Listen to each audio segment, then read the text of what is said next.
In a merciless town where a woman's worth was measured in coins and bruises, Clara was just a ghost.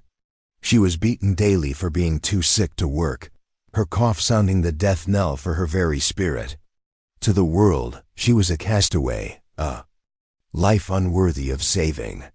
But on one fateful night, through the haze of smoke and brutality, a lone stranger saw her.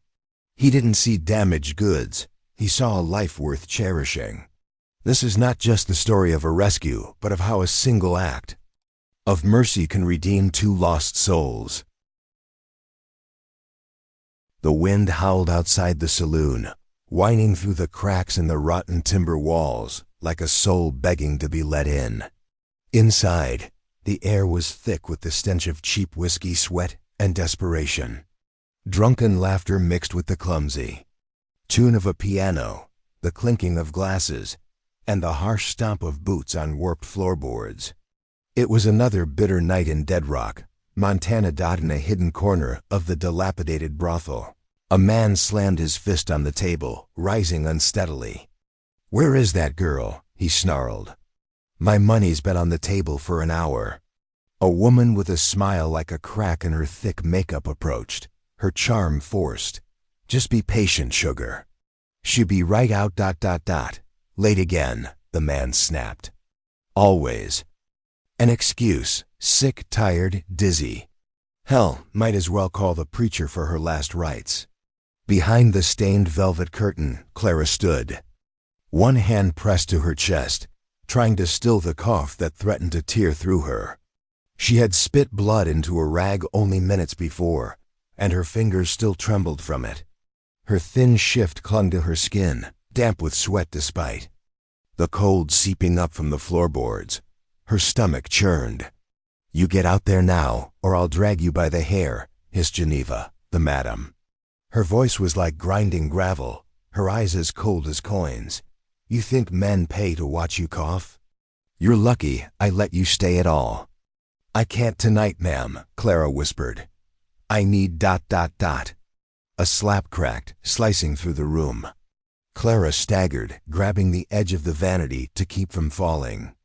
A smear of blood from the rag she'd dropped stained her palm. Geneva sneered. "Then maybe you're not worth feeding anymore." Out in the main room, the shouting grew louder. The customer had now thrown a glass against the wall. Eli McCrae, who had been quietly nursing a bottle by the hearth, watched it all in silence. He'd been in Dead Rock less than a day, long enough to know the place reeked of misery. His black coat was dusted with a thin layer of snow, his dark hair damp from the melt. His hat shadowed sharp cheekbones and eyes that were still and deep as a midnight lake. "Get out there," Geneva snarled at Clara, "or I'll drag you myself." Clara tried to rise, but her legs buckled and a wheezing cough racked her thin frame. The room spun. Far away, she heard laughter, then footsteps, then another blow. The curtain was ripped aside. Geneva's voice roared, "You lazy ... and then Eli moved. No one had noticed him rise, not even Geneva, until he was already standing between them. His voice was low and calm, but sharp as a blade drawn slowly. "Are you planning to kill her in front of everyone?" Geneva froze for a moment, her eyes narrowing. "This is none of your business, stranger." Eli glanced down at Clara, who lay crumpled on the floor, a small trickle of blood at her temple. Then he looked back at Geneva. "I'll ask again," he repeated, his voice level. "Do you intend to finish her?" The entire brothel fell silent. Even the drunk at the bar paused, his glass halfway to his lips. Geneva let out a contemptuous laugh. "She's no concern of ... She never finished the sentence. "Without another word, Eli reached into his coat, pulled out a thick wad of bills, and threw them onto the counter. They scattered across the wood. "Is this enough?" Geneva stared at the money. "You ... You're buying her?" "No," he said. "I'm taking her from this place." She opened her mouth to argue, but something in his gaze stopped her words in her throat. An unspoken warning, cold and deadly. He bent down and gently lifted Clara's limp body into his arms. She was as light as a broken-winged bird, offering no resistance. Her head lolled against his shoulder, her warm, faint breath on his neck. A scent drifted from her, of cheap soap and fresh blood. The door swung open, bringing a blast of freezing air that cut like a knife. As Eli stepped outside, the white curtain of snow swallowed them, the sound of his horse's hooves fading into the howling wind. Inside, no one spoke, no one followed. No one dared. The snow had thickened to a white wall by the time Eli reached the edge of town.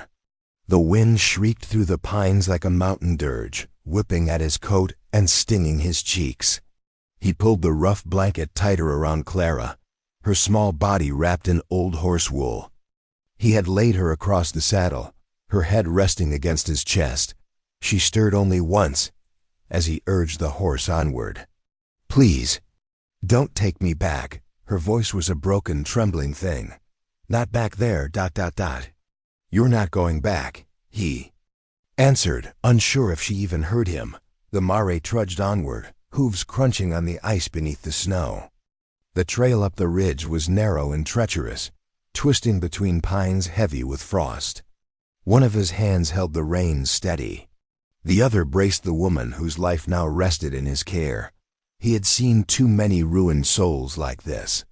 In another life on a blood-soaked battlefield, he had carried bodies just like this, young men whose names were forgotten, along with the flags he no longer saluted. He had left it all behind, wandering west with a vow never to bury another life. And yet, here he was, holding a stranger who might not survive the night. As they climbed higher, the forest seemed to close in around them. Snow blanketed everything, turning the world into a silent, almost sacred space. Just as night fell completely, they reached a clearing. Nestled within it was a small log cabin. A thin, almost invisible thread of smoke rising from its stone chimney. The roof sagged slightly, like weary shoulders still holding strong against the storm. He dismounted, then carefully lifted Clara from the saddle, holding her against his chest. He sank knee-deep in the snow as he made his way inside. Darkness and cold enveloped them. The hearth was dead, nothing but cold ash. He gently laid her on the simple wooden cot by the window, then moved with a quiet urgency. Dry pine shavings and kindling were quickly arranged in the hearth. The fire caught quickly, hungry orange tongues licking at the larger logs, chasing away the cold and the dark, painting dancing shadows on the timber walls. He didn't undress her completely, only removing her soaked boots and snow-drenched shawl.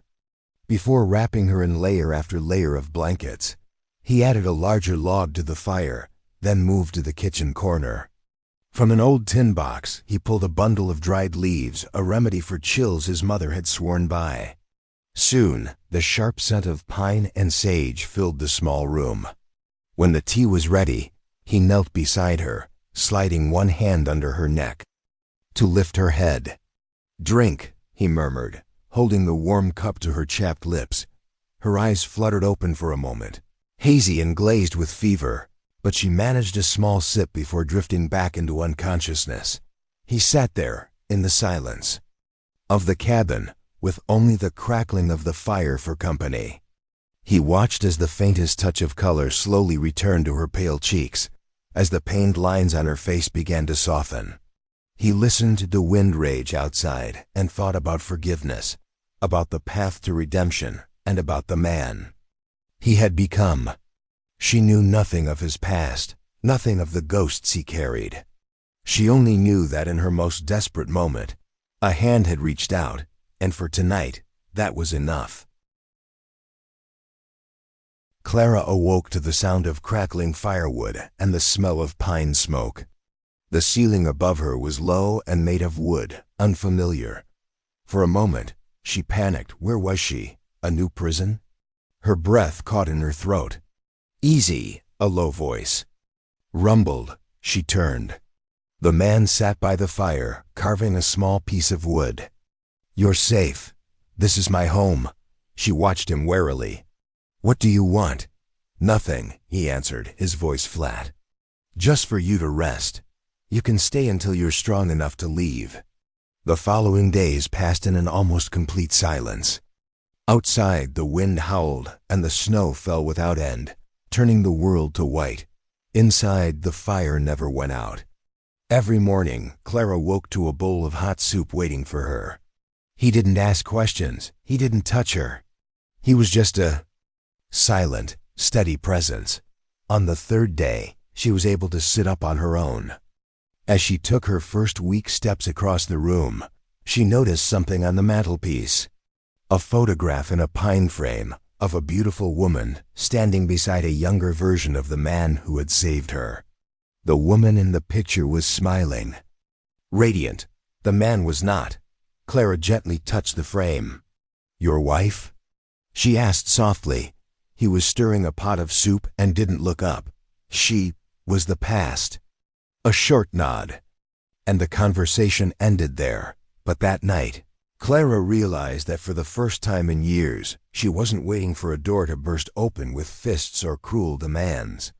There was only fire, soup, and silence. Her strength returned, bit by bit. Soon, he began showing her how to stack the wood so it would dry faster, how to feed the mare. One afternoon, as she was mending her shawl, she began to speak. Her voice was steady, but her eyes were fixed on the fire. "My husband's name was David," she began. "He worked in the mines. They said it was a gas leak." She paused, swallowing hard. "After that, I had nothing. A man said he knew a place I could earn money. I didn't understand what kind of place it was until the door locked behind me." She wrapped her arms around herself. "I wanted to die. Then I got sick and I thought, maybe it was a mercy." Eli stood up, said nothing, and simply poured her a cup of hot tea. He set it down beside her and returned to his chair. "I don't believe in that kind of mercy," he said, his voice low and firm. "Not the kind that comes from death." She looked up at him, truly looked at him for the first time. There was no pity in his eyes, only the deep understanding of a man who also knew lost. From that day on, the silence between them was no longer empty. It grew warm and full. Sometimes their fingers would brush as they passed a dish, a fleeting contact that made them both fall silent. Something was taking shape between them, unnamed but real, breathing with the fire in the small log cabin. But news, like a poisonous wind, eventually found its way through the snow-capped mountains. In Dead Rock, whispers had turned into loud rumors. Geneva, the madam of the dust lantern, paced her room, her face a mask of rage beneath its thick powder. "She was my property," she hissed to anyone who would listen. "Someone stole her, and they will pay." A week later, a yellowed piece of paper was pinned to the notice board at the general store. $50 for the return of a runaway girl, pale, around 20, sickly, but valuable. No name, just a description, like livestock, a man with cold. Eyes and hands calloused from rope and iron took the notice down. His name was Luther Cobb, once a bounty hunter, now a drifter with debts and a habit of solving problems with violence. $50 was quick money. He didn't ask many questions. He rode out before dawn, carrying only his revolver, a coil of rope, and a memory of Clara's face from long ago, before her eyes had become completely empty. He was a patient predator. He read the tracks in the snow, like a man reading an open book. He spoke to a fur trapper who vaguely recalled a horse heading north during the storm last week. He found hoof prints on a frozen creek bank, and then he found it, a piece of old cloth, stiff with dried blood, discarded by the trail, and then he saw it. At first just a smudge, but as he drew closer, he was certain. Just a thin gray thread of smoke curling against the white sky, a single thread connecting the life below to the cold heavens above, a sign of warmth, a sign of a home.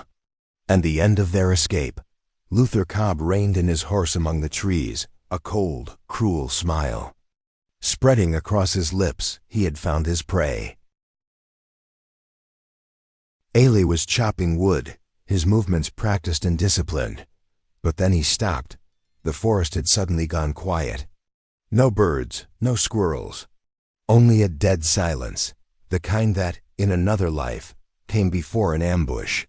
The instincts of an old soldier flared to life, and then he saw it. A boot print that was not his own, pressed deep into the snow near the fence line. He set the axe down and calmly walked back inside. Clara was kneeling by the fire, stirring a pot of stew. "Don't go outside," he said, and the tone of his voice made her startle. He didn't explain. He just silently moved to the windows, bolting them shut. Then, he reached up and took down the rifle from its pegs on the wall. Clara stood, watching quietly as he sat at the table. The firelight glinted on the cold steel barrel. His hands moved mechanically, oiling the chamber, loading the rounds, movements that were painfully familiar. She came closer. "You've done this before." It was a statement, not a question. He didn't look up. "Too many times." She took a deep breath. "Have you ever killed anyone?" The metallic sound stopped. He leaned back, staring into the flames. "I fought for the South," he said, his voice dry. "I joined up at 17, thinking that was about pride, about protecting our land. But then I learned it was just about blood and mud. My hands were stained with the blood of boys, of farmers." He looked at her, his eyes deep wells of shadow. "And I was good at it, terrifyingly good. When the war ended, I couldn't go back. I swore I would never let these hands shed blood again. Not unless someone's life depended on it." Clara crossed her arms over her chest, as if trying to hold her own broken pieces together. "You're not the only one who lost who they were," she said. "I used to be a wife. A woman who dreamed of rose bushes. Then I was just a body in a locked room. I forgot what my own laugh sounded like. Until you brought me here." The silence that fell between them was heavy, but not cold. Eli stood and walked to her, stopping just a breath away. "If I could go back to that night in Dead Rock," he said, his voice low and gentle, "knowing everything that would happen, I would still choose you. I would still carry you out of there." Clara's lips parted, but no words came out. She didn't need them, because in his voice she heard everything. That she was worth saving. That she was chosen. In that moment, as the snow began to fall again outside the window, something was given between them. Not yet a kiss, not yet a promise, but the beginning of something real. Something that had been forged in fire and ash and was still breathing. The night fell into an unnatural stillness. Outside, the snow had stopped. Inside, the fire had burned down to glowing red embers. Clara was asleep, her breath even beneath the heavy quilt.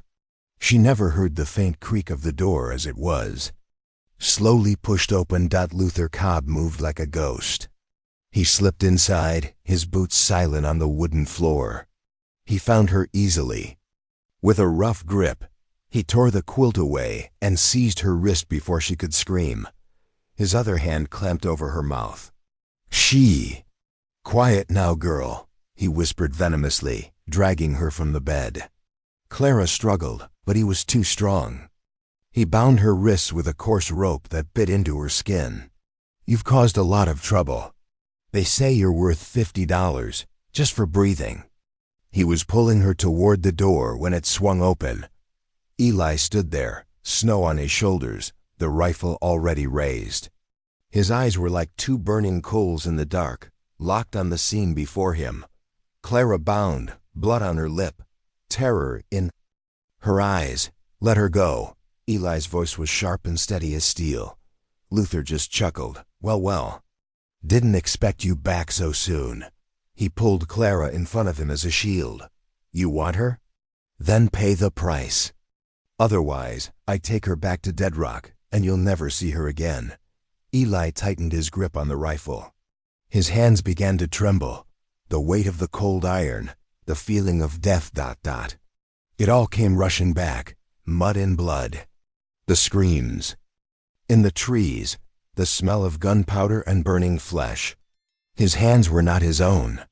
They were the hands of a killer. "Shoot him, Eli," Clara sobbed. "Please." But he couldn't move. Luther sneered, starting to back toward the door.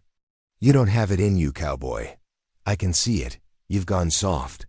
Suddenly, Clara stared straight at Eli, her eyes blazing with a wild fire.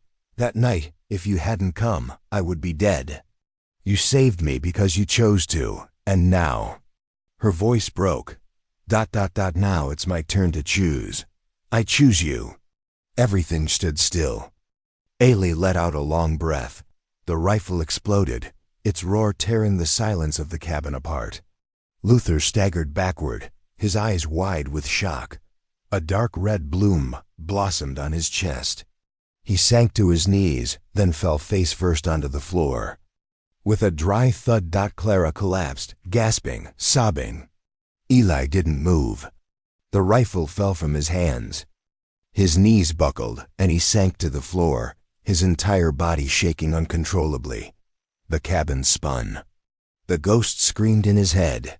He couldn't breathe, her hands still bound. Clara crawled to him, pressing her forehead against his shoulder. "It's over," she whispered. "He's gone. You saved me." But Eli said nothing. His eyes were empty, staring at the hearth. And in the red glow of the fire, war and blood became one again. This time, the shot brought no victory, only the returning horror. He couldn't see the redemption yet, only another soul fallen by his hand. The snow began to melt reluctantly, as if unwilling to release its grip on the mountain. Inside the log cabin, another kind of thaw was taking place. Eli was no longer lost in silence. In the first few nights, the nightmares still pulled him back to the bloody battlefield, but now, when he awoke with sweat on his brow, he no longer pushed her away. He let Clara hold his hand until the shaking passed. Spring arrived, bringing with it the timid whispers of life. Eli repaired the porch and straightened the cracked window shutters. Clara opened the windows each morning, letting in the sunlight and the fresh air. She planted wildflowers by the doorstep, daisies and sage, vibrant splashes of color against the brown earth. One afternoon, she sat writing a letter, not meant to be sent. A letter to the girl she used to be. "I thought no one would ever look at me without shame. I thought I had nothing left to give. But I was wrong. Some hearts don't come to you perfect. They come bruised and cracked. But the ones that stay, those are the ones that matter. You are not ruined. You are worthy of love." That evening, as the setting sun painted the hills in purple and rose, they sat on the steps. Clara took his hand. "You never ask what I want now," she said. He looked at her, his eyebrows slightly raised. "I want to stay," she continued, her voice firm. "Not because I owe you, not because I have nowhere else to go, but because this is the only place I have ever felt like I was truly living." Weeks later, when the wild mustard bloomed in a golden carpet across the fields, Eli took Clara's hand again. But this time, he placed something small in her palm. A ring, simple, forged from an old coin he had melted down. It bore no jewels, but it shone like firelight in her hand. They said their vows alone, with only the wind, the birds, and the hills as their witness. "I," Eli said, "who once believed I was beyond forgiveness, choose you. Not because you needed saving, but because you saved me." Tears streaming down her face, Clara whispered back, "I do. I choose this life, with all its scars and all its mournings, with you." They kissed, a kiss that was soft and long. He pulled her close, his arms wrapping around her, as steady as the timber walls of the home they had built together. And for the first time in either of their lives, they felt whole. Not perfect, but whole, and the wind, for once, did not howl. It hummed softly in a land where guns spoke louder than hearts, and the past weighed heavier than snow. A man laid down his weapon and picked up love. And a woman who was left for nothing, that even a broken soul could still bloom. This was not a story of rescue. It was a story of redemption. If this journey has moved you, if it reminded you that love can rise even from the coldest winters of the soul, then please like, share, and subscribe to Western Whispers, where we tell the tales of forgotten hearts, defiant hope, and love that outlives dust, distance, and danger. Subscribe now and saddle up for the next ride.